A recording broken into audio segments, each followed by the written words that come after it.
അതിമലിനമായൊരു ഭൂമിയും ഇനി വരുന്നൊരു തലമുറയ്ക്ക് ഇവിടെ വാസം സാധ്യമോ?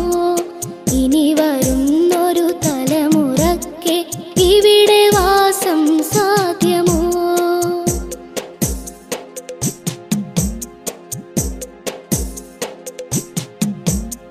തണലു കിട്ടാൻ തപസ്സിലാണിന്നിവിടെ എല്ലാ മലകളും. ദാഹനീരിനു നാവു നീട്ടി വരണ്ടു പുഴകൾ സർവവും. കാറ്റുപോ